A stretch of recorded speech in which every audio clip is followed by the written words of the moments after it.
Hemos invitado al doctor Fernando Tuesta, que es uno de los politólogos con más conocimiento riguroso sobre nuestro sistema electoral y una de las personas que en el Perú desde hace más tiempo nos ha venido preconizando reformas para que nuestro sistema electoral favorezca que tengamos una mejor representación. En este caso veo que varios se dirigen a él para consultarle de qué manera se puede hacer para tener un margen más corto hasta la realización de las elecciones adelantadas. Hemos visto que la presidenta Boluarte, ella misma, ha tenido dudas, porque habló al principio de ir hasta el año 26, luego hasta el año 24, y ha terminado por sugerir que sería posible quizá hacer elecciones que desemboquen en la constitución de un gobierno en diciembre del próximo año. Señor Tuesta, díganos, por favor, de la manera más clara y menos matemática, ¿qué es lo posible en términos del plazo, si es que se decidiera ir a elecciones generales lo más rápidamente posible? Mira, el cronograma electoral que han trabajado los organismos electorales y de ajustada ley señala que entre la convocatoria y la realización de la primera vuelta no deben existir más de 270 días, vale decir 9 meses. Entre convocatoria y primera vuelta. En julio del año previo hasta abril. Ese es el escenario inicial que supuso pues la propuesta de elecciones en abril de 2024. Pero cuando la presidenta dice en diciembre, lo que no dice es primera o segunda vuelta. Incluso alguien habló diciembre constituido el gobierno. Ya, pero vamos a suponer... las dos vueltas realizadas. Bueno, si las dos vueltas se realizan el 2023 y digamos el gobierno asume en diciembre, la convocatoria tendría que ser en el verano, lo más próximo. Vale decir esta idea de la primera votación para incorporar una disposición transitoria de adelanto de elecciones en esta legislatura que se tiene que prorrogar porque mañana termina. Discutir, la fecha de adelanto con 87 votos o más y adelantar la legislatura que empezaba el 1 de marzo para hacerlo lo más próximo en enero. Entonces, eso es posible en estas circunstancias, ¿no?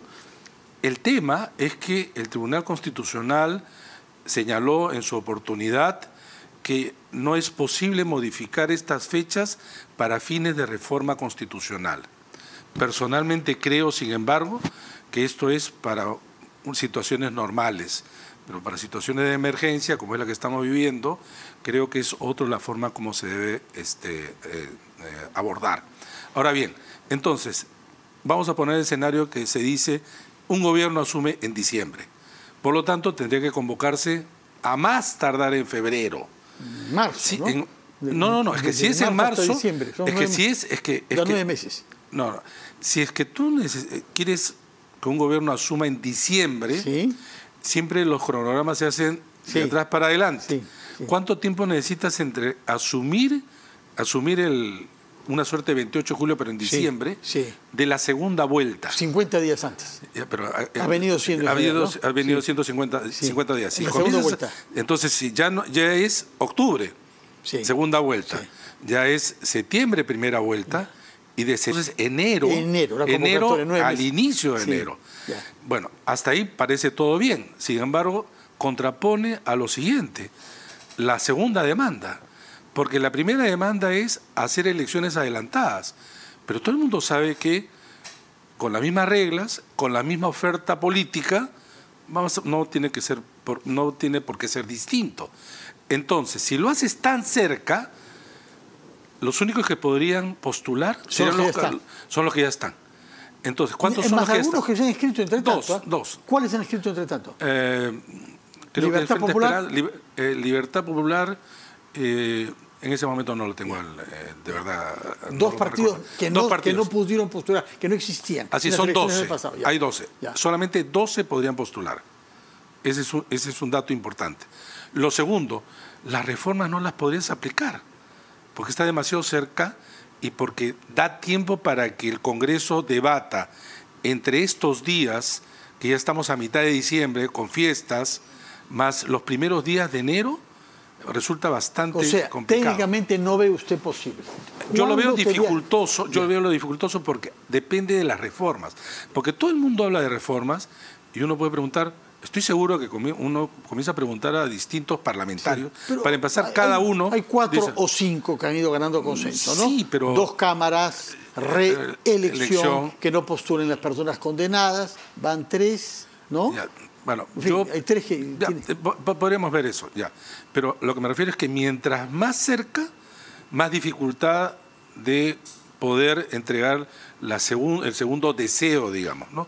Nuevamente, oferta política y reforma política. Ese es un escenario. Pero además, perdónme, Fernando, es que no es poca cosa.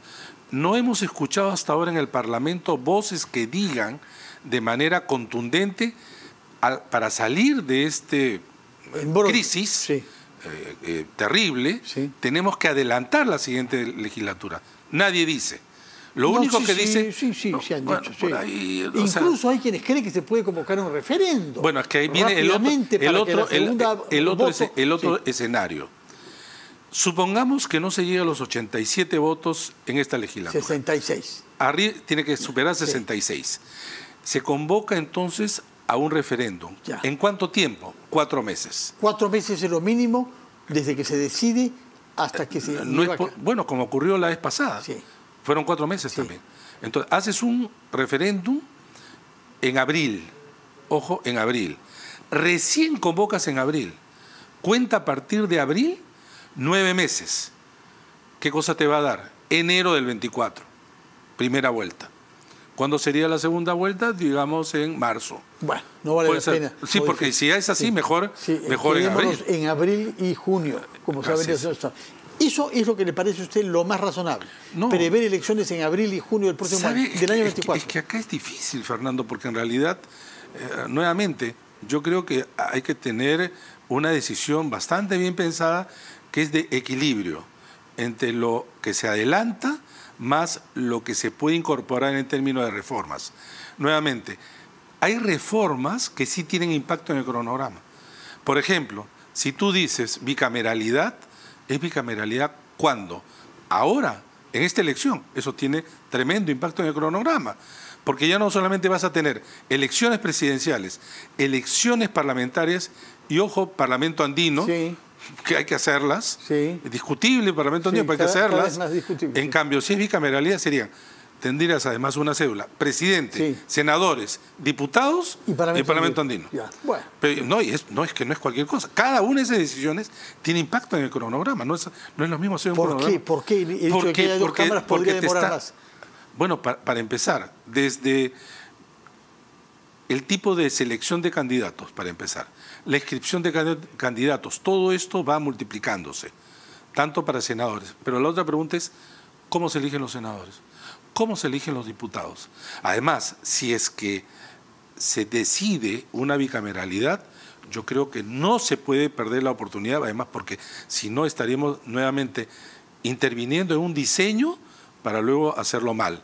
Por ejemplo, yo a estas alturas ya estoy convencido que es necesario que en la Cámara de Diputados se elija luego de a mitad de periodo, vale decir, renovación parcial. Cada 2 años y medio. Cada 2 años y medio.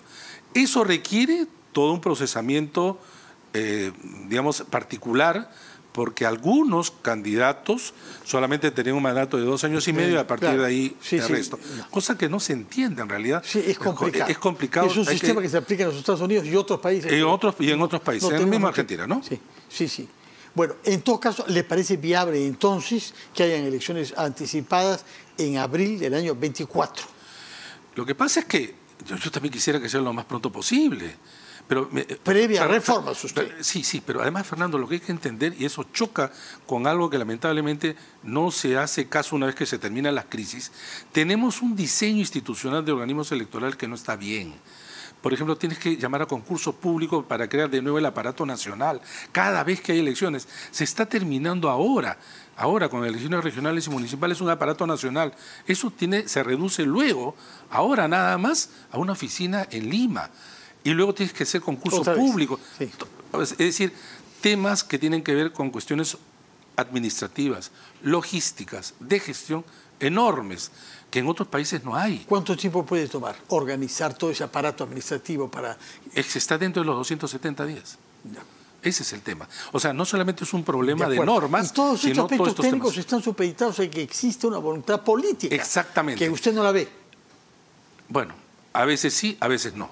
Tornasolado. Y porque creo que los congresistas de alguna manera miden, y es lógico, los políticos miden si les favorece o no les favorece. Bueno, en este caso les puede favorecer si pueden candidatear otra vez. Mira, desde el lado del Congreso, quieran quedar pueden aspirar a la reelección. ¿Qué puede pensar un congresista? Yo quiero ir a la reelección y voto por esto. Quiero acercar más las elecciones porque de esta manera van a ingresar menos, van a competir contra mí menos. Sí. Del lado de fuera, quieres que esto se alargue. Para que haya más. Para que haya más oferta. O sea, depende, ¿no? Depende en qué lado se coloca. Señor Fernando Tuesta, muchas gracias por advertirnos de las dificultades técnicas y también, sobre todo, de las políticas. Gracias. Muchas gracias por su presencia y muy